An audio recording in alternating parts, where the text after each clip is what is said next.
స్తుతింతుము నిన్ను జగదీశా శ్రీ యేసా మా రక్షణకర్త. భజింతుము నిన్ను జగదీశా శ్రీ యేసా మా రక్షణకర్త. శరణు శరణు మహాదేవ యెహోవా, మహిమాన్విత చిరజీవనిధి. శరణు శరణు మహాదేవ యెహోవా, మహిమాన్విత చిరజీవనిధి. భజింతుము నిన్ను జగదీశా శ్రీ యేసా మా రక్షణకర్త.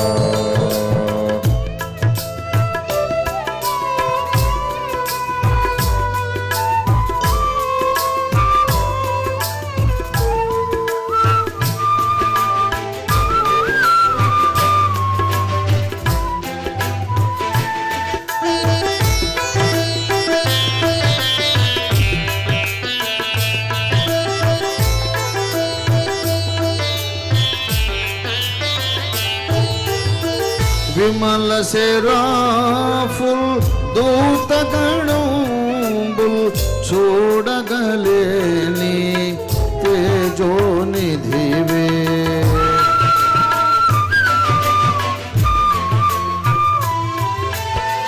విమల సెరాఫుల్ దూతగణంబుల్ చూడగలేని తేజోనిధివే. మాయఘములకై సిలువ మ్రానుపై దీనుడవై మరణించితివే. మాయఘములకై సిలువ మ్రానుపై దీనుడవై మరణించితివే.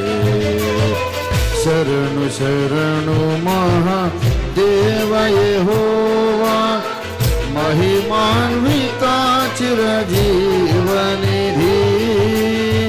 శరణు శరణు మహాదేవ యెహోవా, మహిమాన్విత చిరజీవనిధి. భజింతుము నిన్ను జగదీశా శ్రీ యేసా మా రక్షణకర్త.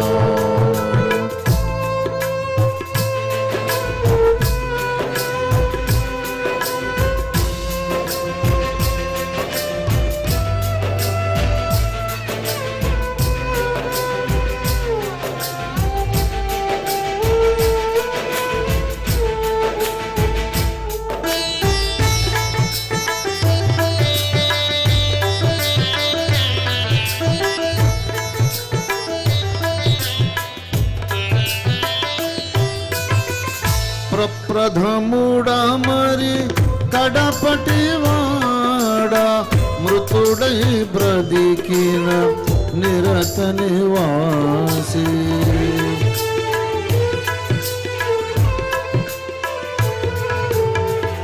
ప్రప్రథముడా మరి కడపటివాడా, మృతుడై బ్రతికిన నిరత నివాసి.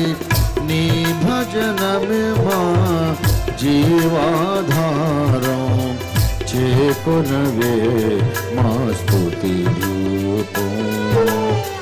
నీ భజనమే మా జీవాధారం, చేకొనవే మా స్తుతి ధూపం. దేవునికి స్తోత్రం కలుగునుగాక. సర్వ విశ్వనాథుడైన యేసుక్రీస్తు శుభనామంలో మీకందరికీ దేవాశీస్సులు పలుకుతూ నేటి దైవ సందేశాన్ని ప్రకటించడానికి ఉపక్రమిస్తున్నాను. ప్రియమిత్రులారా, దయచేసి శ్రద్ధగా ఆలకించండి, చిత్తగించండి. యెషయా గ్రంథం 6వ అధ్యాయములో నుండి మన ప్రస్తుత ఉపదేశం కోసం మూలవాక్యాన్ని సేకరిద్దాం. యెషయా 6వ అధ్యాయం మొదటి నుండి. రాజైన ఉజ్జియా మృతి నొందిన సంవత్సరమున అత్యున్నతమైన సింహాసనమందు ప్రభువు ఆసీనుడై ఉండగా నేను చూచి తిని. ఆయన చొక్కాయి అంచులు దేవాలయమును నిండుకొనెను. ఆయనకు పైగా శిరాఫులు నిలిచి ఉండిరి. ఒక్కొక్కరికి 6 రెక్కలుండెను. ప్రతివాడు 2 రెక్కలతో తన ముఖమును రెంటితో, తన కాళ్లను కప్పుకొనుచు రెంటితో ఎగురుచు ఉండెను. వారు సైన్యములకు అధిపతియగు యెహోవా పరిశుద్ధుడు, పరిశుద్ధుడు, పరిశుద్ధుడు, సర్వలోకము ఆయన మహిమతో నిండి ఉన్నదని గొప్ప స్వరముతో గాన ప్రతిగానములు చేయుచు ఉండిరి. చిన్న ప్రార్థన చేసుకుందాం. ప్రేమ కలిగిన మా మహాపరిశుద్ధ తండ్రి, నాతో మాతో మాటలాడుటకు మరొకసారి దిగిరండయ్యా, నీకు వందనాలు. వినుచున్నటువంటి నీ ప్రజలందరినీ, వాక్యాన్ని విత్తబోతున్న, ఉపదేశించబోతున్న మీ అయోగ్యదాసుని అందరినీ మీరు నీ పరిశుద్ధాత్మ వశులనుగా చేయండి. మమ్మల్ని అందరినీ మరొకసారి నీ పరిశుద్ధ కలువలి శిలువ రక్తధారతో బాగుగా మమ్మల్ని కడిగి శుద్ధీకరించి మీ అగ్నితో కాల్చి పుటం వేసి మమ్మల్ని పావనపరిచి నీ దాసుని నోట నీ మాటలు పలికించండి. వినడానికి శ్రద్ధ, ఏకాగ్రత, వినగలిగిన చెవి, గ్రహించగల హృదయం మాకందరికీ దాయిత్యమని యేసు అద్భుత నామంలోనే స్తుతించి ప్రార్థిస్తున్నాము తండ్రి. ఆమేన్, ఆమేన్, ఆమేన్. ప్రభునందు నాకు అత్యంత ప్రియులారా, పరలోకంలో దేవుని యొక్క ప్రధానమైన లక్షణము, దేవుని స్వభావములో ఉన్నటువంటి ప్రత్యేకమైన అతి ప్రాముఖ్యమైనటువంటి గుణలక్షణం ఏమిటంటే పరిశుద్ధత. పరిశుద్ధత, పరిశుద్ధత. దేవుడు పరిశుద్ధుడు, పరిశుద్ధుడు, పరిశుద్ధుడని ప్రకటన గ్రంథము 4వ అధ్యాయంలో కూడా కెరూబులు గాన ప్రతిగానాలు వారు చేస్తూ ఉన్నారు, పలుకుచూ ఉన్నారు. మానక రాత్రింబగళ్ళు. అక్కడేమో కెరూబులు, ఇక్కడేమో శరాఫులు. అక్కడ కెరూబులేమో దేవుని సింహాసనాన్ని మోస్తూ ఉన్నారు, ఆయన సింహాసనానికి అల్లుకుపోయి ఉన్నారు. ఆయన సింహాసనం మధ్యలోనూ చుట్టూరా కూడా కెరూబులు ఉన్నారు, 4 జీవులు ఉన్నారు. ఇక్కడేమో శరాఫులు ఉన్నారు, వాళ్ళు సింహాసనం చుట్టూ ఎగురుతున్నారు. అక్కడ కెరూబులకు 4 రెక్కలు ఉన్నాయి, ఇక్కడ శరాఫులకు 6 రెక్కలు ఉన్నాయి. అక్కడ కెరూబులు తమ ముఖాన్ని కప్పుకోలేదు, ఇక్కడ శరాఫులు తమ ముఖాన్ని కప్పుకున్నారు. 6 రెక్కలు ఉన్నాయి ఈ మహాదూతలకు. 2 రెక్కలతో ముఖాన్ని కప్పుకున్నారు, 2 రెక్కలతో కాళ్లను కప్పుకున్నారు. మిగిలిన 2 రెక్కలతో ఎగురుతూ ఎగురుతూ సింహాసనం చుట్టూ ఎగురుతూ సైన్యములకు అధిపతియగు యెహోవా పరిశుద్ధుడు, పరిశుద్ధుడు, పరిశుద్ధుడని మానక గాన ప్రతిగానాలు చేస్తూ ఉన్నారు. మానకుండా పరలోకంలో అందరూ దేవుని గూర్చి చెప్పుకునేది ఆయన పరిశుద్ధతను గూర్చే చెప్పుకుంటారు. అయితే ఒక ఆశ్చర్యకరమైన సంగతి ఏంటంటే, ఏ పరలోకంలోనైతే శరాఫులు, కెరూబులు కూడా దేవుని పరిశుద్ధతను కీర్తిస్తూ ఉన్నారో, అదే పరలోకంలో సింహాసనాన్ని ఆవరించి ఇంద్రధనుస్సు ఉన్నది. పరిశుద్ధుడైన వాని కృపా నిబంధన అన్నమాట. పరిశుద్ధుని యొక్క కృప, పరిశుద్ధుడు చేసిన నిబంధన, అది అసలు విషయం. సకల మతాలలోని భక్తులు దేవుణ్ణి గూర్చి మంచి మాటలే చెబుతారు. దేవుడు దయగలిగిన వాడు, కృప కలిగిన వాడు.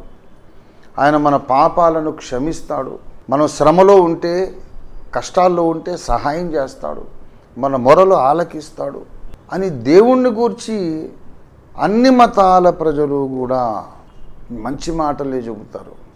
దేవుణ్ణి గూర్చి అందరూ మంచి మాటలే చెబుతారు, కానీ ఆ మంచి మాటలు వెనుకున్నటువంటి ఫిలాసఫీ, లాజిక్, రీజనింగ్, ఆ మంచి మాటలు వెనుకున్నటువంటి వేదాంతము, తర్కము, టెక్నికల్ రీజనింగ్ బైబిల్ మాత్రమే చెబుతుంది. బైబిల్ మాత్రమే చెబుతుంది. మన దేశంలో పెద్దలు చెబుతారు, దేవుడు నిర్గుణుడు, నిరాకారుడు, నిరామయుడు, ఇవన్నీ చెప్తారు. దానికి అర్థం ఏంటో వాళ్ళకు కూడా తెలియదు. నిర్గుణుడు అంటే గుణము లేనివాడు, మంచి లేదు, చెడ్డ లేదు, అసలు నో గుణం ఎట్ ఆల్, గుణాలే లేవు. నిరాకారుడు, ఆకారమే లేదు, గుణాలు లేవు. నిరామయుడు అంటే ఆయనకు సమస్య ఉండదు, పరిష్కరించుకోవడం ఉండదు. ఆమయం అంటే రోగం. దేవునికి రోగము లేదు అనే భావం చెప్పుకునే కంటే దేవునికి సమస్య లేదు అని అర్థం. ఇక ఆయనకి మనం ఏం చేసినా కోపము రాదు, సంతోషము కలగదు. అట్లాంటి వాడు ఉంటేనేమి లేకపోతేనేమి, వాడిని మనం పట్టించుకుంటేనేమి పట్టించుకోకపోతేనేమి, వాడు ఉన్నా లేకున్నా ఒకటే కదా. అడవిలో మ్రానుకు, చెట్టు చేమకు, రాయి రప్పకు మనం ఏం చేసినా కోపం రాదు, తాపం రాదు, ప్రేమ రాదు, జాలి కలగదు. దేవుడు అంతేనా? దేవునికి గుణాలు లేవా? ఎవరు చెప్పారు? గుణాలు లేని వాడిని సంతోష పెట్టాలని ఎందుకు మనం ప్రయాసపడుతున్నాం? మరి అర్థమేమైనా ఉందా మీరు మాట్లాడేదానికి? ఏదో తెలిసినట్టు మాట్లాడతారు అని తర్కించి చూస్తే అది వ్యర్థ వేదాంతం తప్ప, మెట్ట వేదాంతం తప్ప ఇంకేమీ కాదు. ప్రియమిత్రులారా, బైబిల్ చెబుతుంది దేవుడు నిరాకారుడు కాడు, దేవుడు సాకారుడు. ఆకారము లేనివాడు కాడు, ఆయన ఆకారము కలిగిన వాడే గనుక మనకు ఆకారాన్ని ఇచ్చాడు. దేవుడైన యెహోవా నేల మట్టితో నరుని నిర్మించాడు, మన స్వరూపమందు మన పోలిక చొప్పున నరులను చేయుదమని చెప్పాడు ఆయన. ఆదికాండం 1:26లో మానవుడు దైవస్వరూపి. యెహెజ్కేలు 1:26లో ఆ దేవుడు నరస్వరూపి అని వ్రాయబడి ఉంది. మానవుడు దేవుని రూపంలో చేయబడ్డాడు గనుక తర్వాత దేవుణ్ణి ఎవరు చూసినా ఒక మానవాకృతిలోనే చూశారు. బైబిల్ గ్రంథంలో ప్రభునందు ప్రియులారా, యాకోబు చూశాడు, మోషే చూశాడు, అబ్రహాము చూశాడు, యెహోషువ చూశాడు, భక్తులందరూ చూశారు. అందరూ నరస్వరూపిగానే దేవుణ్ణి చూశారు. బిరుదములు ఉన్నవి ఆయనకి. యూదా గోత్రపు సింహము, దేవుని గొర్రెపిల్ల, పక్షిరాజు, ఇవన్నీ బిరుదులే కానీ ఆకృతి మాత్రం మానవ స్వరూపం. ఎందుకంటే అసలు మానవుడు ఒరిజినల్గా దేవుని ఆకారంలోనే చేయబడ్డాడు. దేవుడు సాకారుడు. తర్వాత దేవుడు సగుణుడు, నిర్గుణుడు కాదు, సగుణుడు. గుణములు కలిగిన వాడు. దేవునికి ప్రేమ ఉంది, జాలి ఉంది, కోపం ఉంది, గనుకనే అవన్నీ మనకు కూడా వచ్చినాయి. మన బాహ్య రూపమే కాదు దేవుని పోలిక. దేవునికి మనకు మధ్యలో బాహ్య రూప సారూప్యం మాత్రమే కాదు, స్వభావ సారూప్యం ఉంది. The likeness between God's nature and our nature, అది కూడా ఉంది, ఆ పోలిక కూడా ఉంది. ప్రియమిత్రులారా, దేవుడు నిరామయుడు అని అంటున్నారు. దేవునికి ఒక సమస్య ఉండింది, దాన్ని పరిష్కరించుకునే ప్రయత్నమే ఈ విశ్వ సృష్టి. దేవుడు ఎందుకండి ఏమి పని లేనివాడు, పిల్లి తలగొరిగాడని, పిలిచి తలగొరిగాడని సామెతలు. దేవుడు ఏం పని లేకుండా ఉండి తీరిగ్గా ఉండి బోరు కొట్టి సృష్టి అంతటిని చేశాడా? ఎందుకు చేయాలి? దేవదూతలను చేస్తే వాళ్ళు పడిపోయారు, మనుషులను చేస్తే వీళ్ళు పడిపోయారు. తర్వాత ఆయన మళ్ళీ భూమి మీదకి మనిషి అయి వచ్చి నానా బాధలు పడి చచ్చిపోయి లేవాల్సి వచ్చింది. ఎందుకు చేయాలి సృష్టిని? అంటే దేవుడు అసలు ఏదో ఒక సమస్య ఉండింది, దాన్ని పరిష్కరించుకోవడానికే సృష్టి అంతటినీ చేశాడనే తిరుగులేని నిజాన్ని లేఖనాధారాలతో నేను నా 2 గ్రంథాల్లో చెప్పాను. దేవుని విశ్వ ప్రణాళిక, విశ్వ చరిత్ర, ఈ 2 తప్పక మీరు చదవాల్సిందే. దేవుడు నా చేత రచింపజేసిన గ్రంథాలన్నీ తప్పకుండా ప్రతి క్రైస్తవుడు చదివి తీరాలి. లేకపోతే బైబిల్ అర్థం కాదంతే. అర్థమైంది అనుకునే భ్రమలో బ్రతుకు తెల్లార్చుకొని వెళ్ళిపోతాం. తర్వాత పైకి వెళ్ళిన తర్వాత తెలుస్తుంది ఏమి అర్థం కాలేదని. కొన్ని సమస్యలను పరిష్కరించుకునే ప్రయత్నంలోనే విశ్వాన్ని సృష్టించాడు. అది దేవుని యొక్క సౌందర్యం. ఆ సమస్యలను పరిష్కరించుకోవడంలో దేవుడు ఎంత న్యాయంగా, ఎంత నీతిగా ప్రవర్తించాడో మనం చూసినప్పుడు ఆయన్ని ఆరాధించకుండా ఉండలేము. గనుక ప్రియులారా, దేవుణ్ణి గూర్చి బైబిల్ చెబుతుంది. దేవుణ్ణి గూర్చి ఏదో గొప్ప గొప్ప సంగతులు చెప్పడమే కాదు, దేవుడు దయగలవాడు, దేవుడు ప్రేమ గలవాడు, కృప కలిగినవాడు, అత్యంత కృపామయుడు అని అందరూ అంటారు. వాళ్ళని అడగండి, అసలు ఏంటయ్యా దేవుడు నీ మీద చూపించిన కృప ఏంటో చెప్పు నాకు. ఏంటి దేవుడు కృపగలవాడు అంటున్నావు, ఆయన చేసిన ఏ కార్యాన్ని బట్టి నువ్వు ఆ మాట చెబుతున్నావు?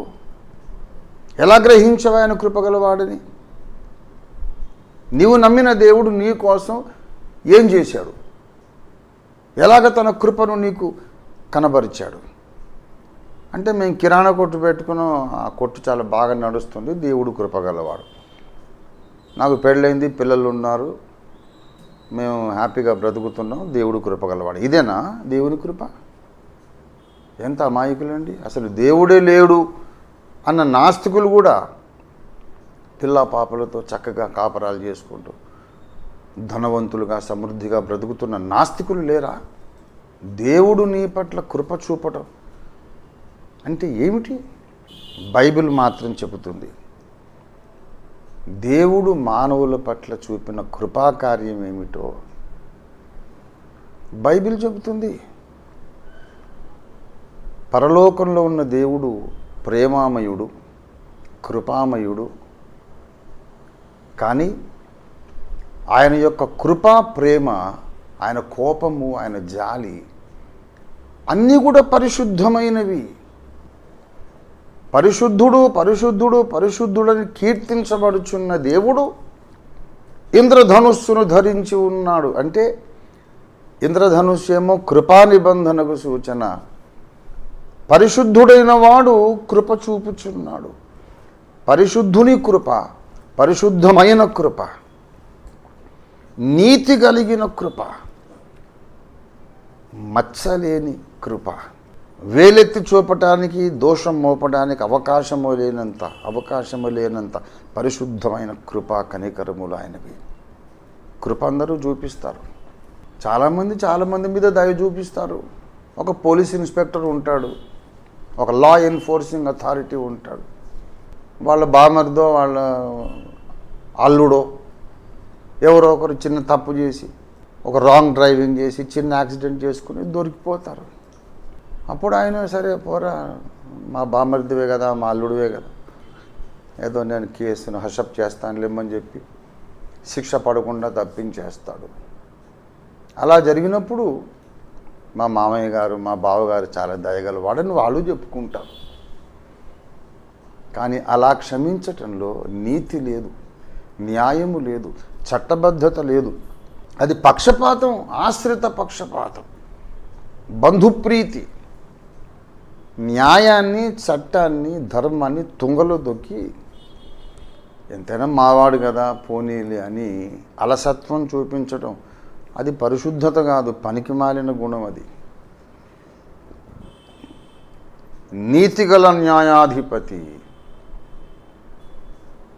తనకెంత ప్రియుడైన వాడు, ఆప్తుడైన వాడు, కావలసిన వాడు తప్పు చేసినా వాడిని క్షమించాలి. కానీ ఆ క్షమాపణలో ఒక నీతి ఉన్నది, ఒక న్యాయం ఉన్నది అని సర్వ విశ్వాన్ని ఒప్పించాలి. సర్వ విశ్వ పౌరులు ఒప్పుకోవాలి. వాహ్ ఎంత గొప్ప దేవుడు అయ్యా, క్షమించావు సరే, కానీ ఎంత అద్భుతంగా క్షమించావు, ఎంత నీతి కలిగిన క్షమాపణ ఇచ్చావు నీవు అని విశ్వ పౌరులు ఆయన్ని ఆరాధించాలి. అలా చేశాడు బైబిల్లోని దేవుడు.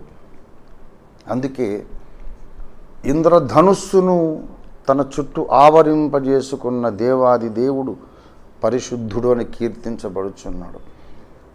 మనుషులకు కృప చూపుతూ కూడా ఆయన పరిశుద్ధుడు, పాపిని క్షమిస్తూ కూడా ఆయన పరిశుద్ధుడు, నరక పాత్రులను నరకంలో పడకుండా తప్పిస్తూ రక్షిస్తూ కూడా ఆయన పరిశుద్ధుడు. అసలు ఏం జరిగిందంటే, చాలా కాలం మానవులను రక్షించడానికి, క్షమించడానికి ఒక దారి దొరకలేదు దేవునికి. ఎందుకంటే ఆయన చట్టాలు చేశాడు, ఆ చట్టాన్ని ఆయనే అమలు చేయాలి, కాపాడాలి. పాపము ద్వారా వచ్చు జీతము మరణము, రెండవ మరణం.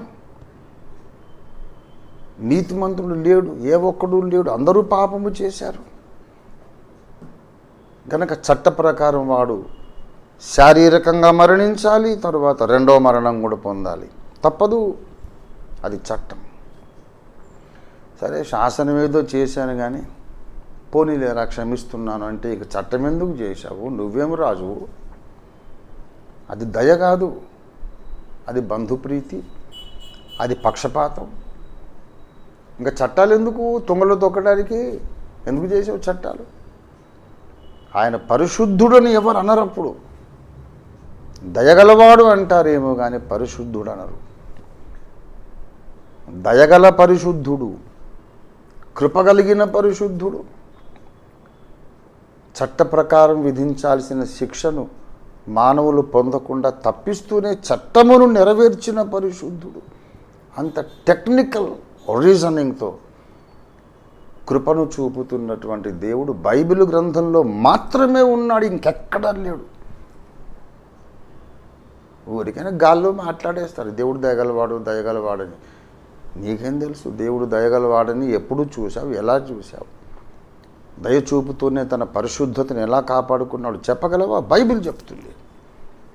85వ కీర్తనలో ఒక విచిత్రమైన సన్నివేశాన్ని పరిశుద్ధాత్మ దేవుడు వ్రాయించాడు.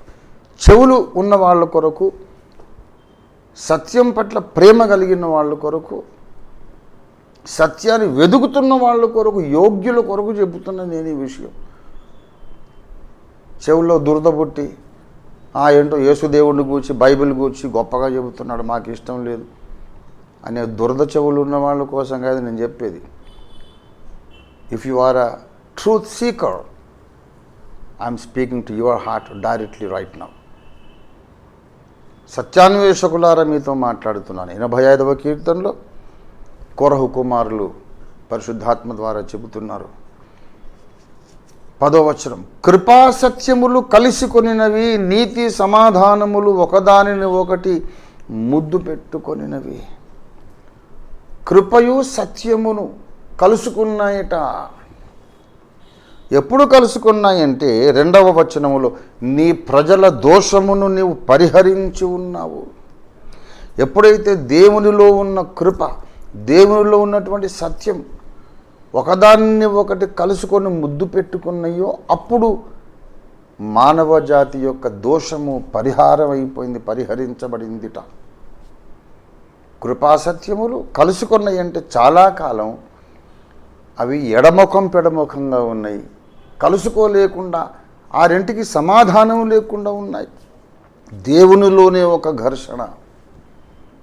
మనుషులను క్షమించాలని ఆయన కృప కోరుతుంది. పాపం ఆదాము హవ్వలు తప్పు చేసినందుకు పులికి పులిపిల్లే పుట్టినట్టు, మేకకు మేకే పుట్టినట్టు పాపులకు పాపులే పుడుతున్నారు. మానవులు పాపులు కావడం తమ స్వయంకృతము చేత కాదు, పుట్టుకతోనే పాపులు అవుతున్నారు కదా. పాపం వాళ్ళని క్షమిద్దాము అని దేవుని కృప కోరుతుంది. కానీ ఇంకొక వైపు దేవుని సత్యం ఉంది. వాడు ఎలా పాపి అయ్యాడు, ఎందుకు అయ్యాడు, అదంతా నాకు అనవసరం. పాపమంటూ చేశాడు గనుక వాడికి మరణమే సరైన దండన, వాడు నశించాల్సిందే అని డిమాండ్ చేస్తుంది సత్యం. సత్యం అంటుంది, నీవు చేసిన చట్టం నెరవేర్చు, వాళ్ళందరినీ నాశనం చెయ్యి అంటుంది సత్యం. కృప అంటుంది, మరి అంత కఠినమైతే ఎలాగా, క్షమిస్తే బాగుంటుంది కదా. ఈ రెండూ దేవునిలోనే ఉన్నాయి. చాలా కాలము కృపకు సత్యానికి పొత్తు కుదరలేదు, రెండు దేవునిలోనే ఉన్నాయి. కానీ ఆ దేవునిలోని ఒక అంశ, నజరేయుడైన యేసుగా పుట్టి సిలువలో వ్రేలాడినప్పుడు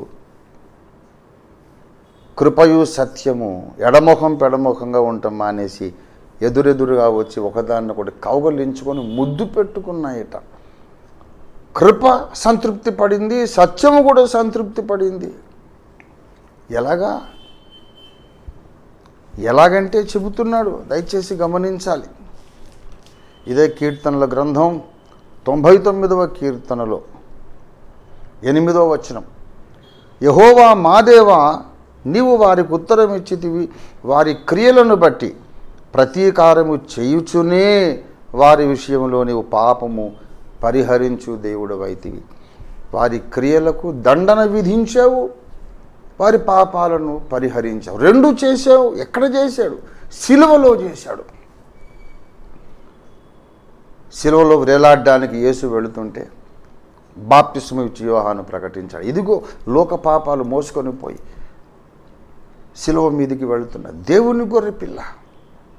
నిశ్చయముగా అతడు మన దోషములను, మన అతిక్రమ క్రియలను మోసి మన దోషముల కొరకు, మన అతిక్రమాల కొరకు ఆయన గాయపరచబడ్డాడు. నీవు పాపం చేసావు, నేను పాపం చేశాను. ఈ పాపాలన్నీ మూటగట్టి యేసులో పెట్టి ఆ దేవాది దేవుడు ఆయనలో మన పాపాలకు శిక్ష విధించాడు. దేవుని సత్యం సంతృప్తి చెందింది. ఇప్పుడు ఎలాగో పాపాలకు శిక్ష అంటూ విధించడం జరిగిపోయింది గనుక మనుషులను క్షమించటానికి దేవుని కృపకు అవకాశం ఏర్పడింది. యేసు శిలువలో కార్చిన రక్తం దేవుడు కరుణ చూపటానికి ఆధారము అని రోమాపత్రికలో అపొస్తలుడైన పౌలు చెబుతున్నాడు. గమనించండి దయచేసి. రోమా 3వ అధ్యాయము 26వ వచనం. క్రీస్తు యేసు రక్తమునందలి విశ్వాసము ద్వారా ఆయనను కరుణాధారముగా బయలుపరిచను. బైబిల్లో మాత్రమే ఉన్నటువంటి మాట ఇది. కరుణకు ఆధారం. దేవుడు కరుణ చూపిస్తాడు, జాలి చూపిస్తాడు, దయ చూపిస్తాడు, కృప చూపిస్తాడని చెబుతున్నారు అందరూ.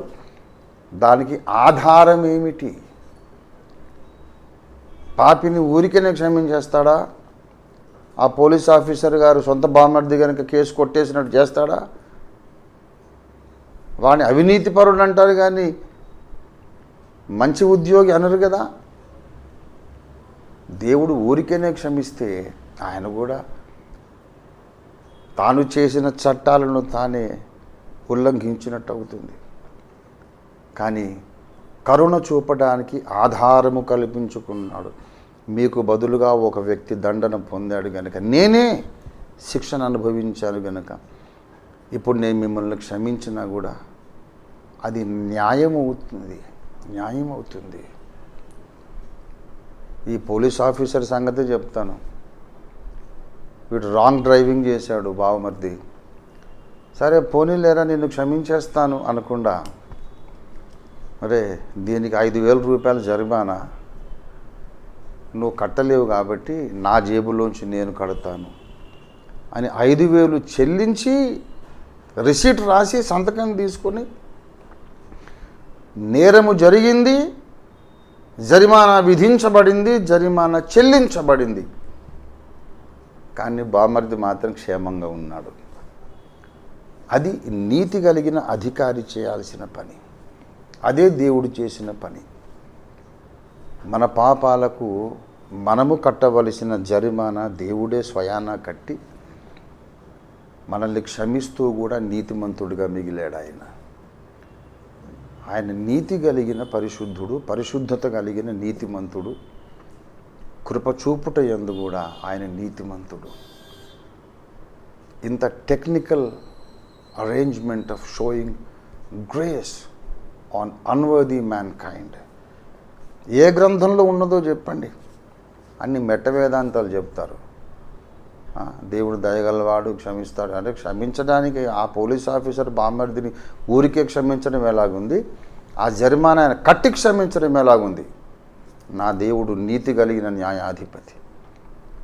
నిన్ను క్షమిస్తూ కూడా, పాపిని క్షమిస్తూ కూడా నీతిమంతుడిగా నిలబడడానికి ఆయనే శిలువలో బలియాగమైనాడు. ఆయనే నజరేయుడని యేసుక్రీస్తు. ప్రభుని యేసుక్రీస్తునందు విశ్వాసం ఉంచండి, మీరు మీ ఇంటి వారు గ్యారంటీగా సత్యలోకం చేరుతారు, రక్షణ పొందుతారు. దేవుడు మీకు సహాయం చేయునుగాక. జ్ఞాన హృదయం మీకు దేవుడు అనుగ్రహించునుగాక. ప్రార్థన చేసుకుందాం. ప్రేమ కలిగిన మా మహాపరిశుద్ధ తండ్రి, జీవము కలిగిన మా మికిలి గొప్ప దేవ, ఈ వాక్యాన్ని, సువార్త వర్తమానాన్ని మీరు ఫలింపచేయండి. అందరి కళ్ళు తెరవండి. ఈనాడు సందేశాన్ని విని గ్రహించి లక్షలాది మంది రక్షణ పొంది నిత్యలోకానికి, సత్యలోకానికి, నిత్య మహిమకు వచ్చుటకు సహాయం చేయండి. యేసు నామములో స్తుతించి ప్రార్థిస్తున్నాం తండ్రి. Amen, amen, amen. May God bless you.